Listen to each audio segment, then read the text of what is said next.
Jalan setapak yang dilalui juga ada yang berbentuk lorong panjang di mana tim menduga bahwa lorong tersebut dibuat oleh warga sekitar. Setelah sampai di depan, benteng peninggalan Belanda itu terlihat benteng pertama, di mana terlihat adanya pintu dan jendela yang terbuka dan beberapa anak tangga yang kini tertutup dengan rimbunnya rerumputan.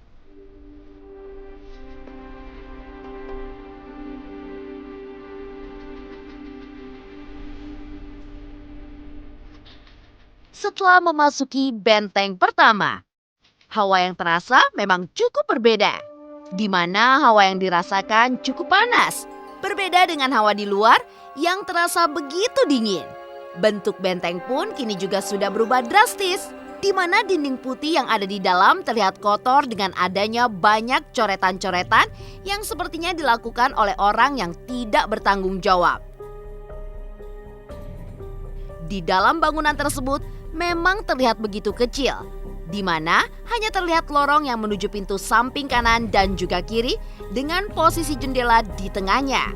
Selang beberapa menit menyusuri benteng pertama, tim pun bergegas ke benteng kedua yang letaknya bersebelahan dengan benteng pertama.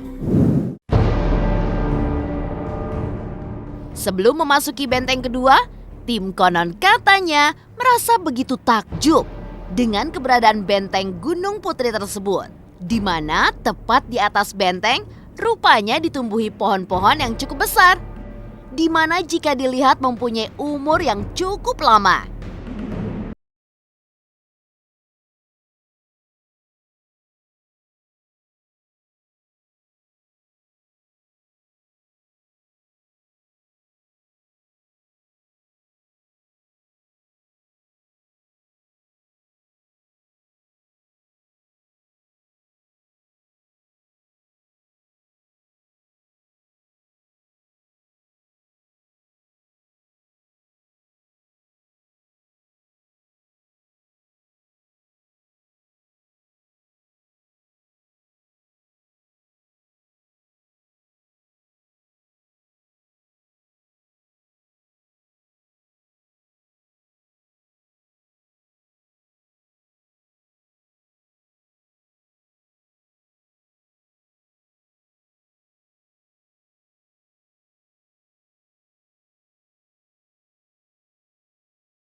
Dengan kedua benteng tadi, dan areanya sedikit menurun bahkan licin.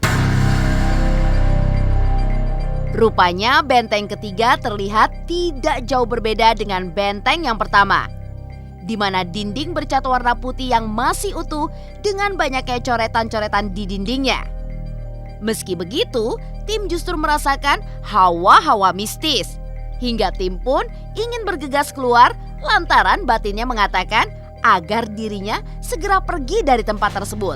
Meski begitu, tim tetap melakukan uji nyali berdiam diri untuk mencari kebenaran adanya aura negatif yang ia rasakan.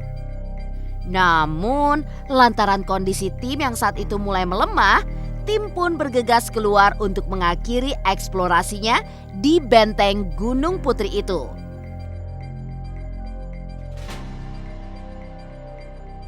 Namun di saat langkahnya yang akan mengakhiri eksplorasi, tim justru melihat seonggok benteng lagi, di mana bangunannya terlihat dari luar begitu hancur bahkan mengerikan. Meski tim yang saat itu merasakan energi negatif yang cukup besar saat melihat benteng tersebut, namun rasa keingintahuan akan apa yang ada di dalam benteng tersebut, tim pun mencoba untuk masuk ke dalam.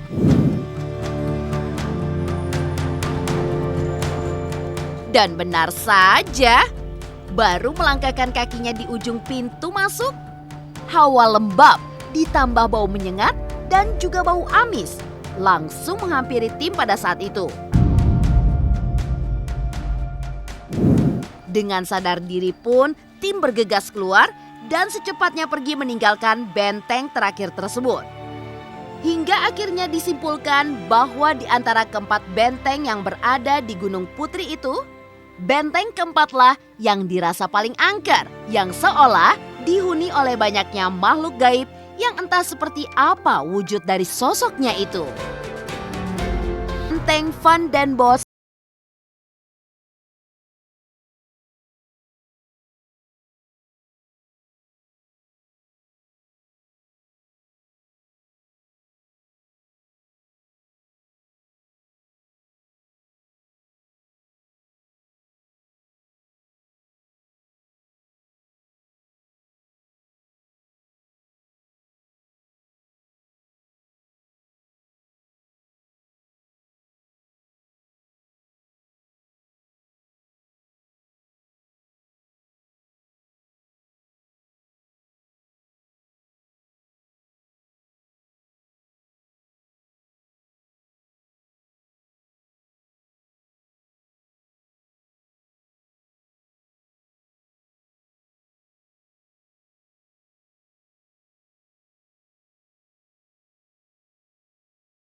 meter.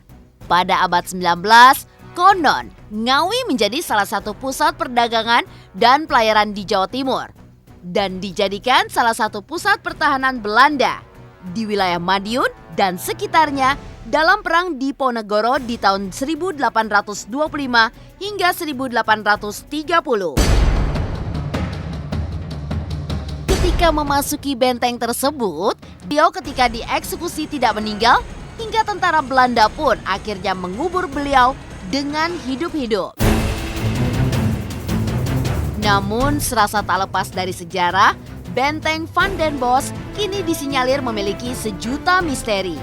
Bahkan dengan santernya mitos keangkeran, beberapa waktu lalu tempat tersebut juga pernah dijadikan area uji nyali untuk sebuah program acara televisi di tanah air. Namun saat itu banyak sekali peserta yang gagal lantaran tidak kuat menghadapi gangguan-gangguan yang terjadi di Benteng Pendem. Seperti banyaknya berbagai bentuk sosok-sosok penampakan yang konon sering dilihat oleh para pengunjung benteng. Lantas, sosok seperti apa sajakah itu?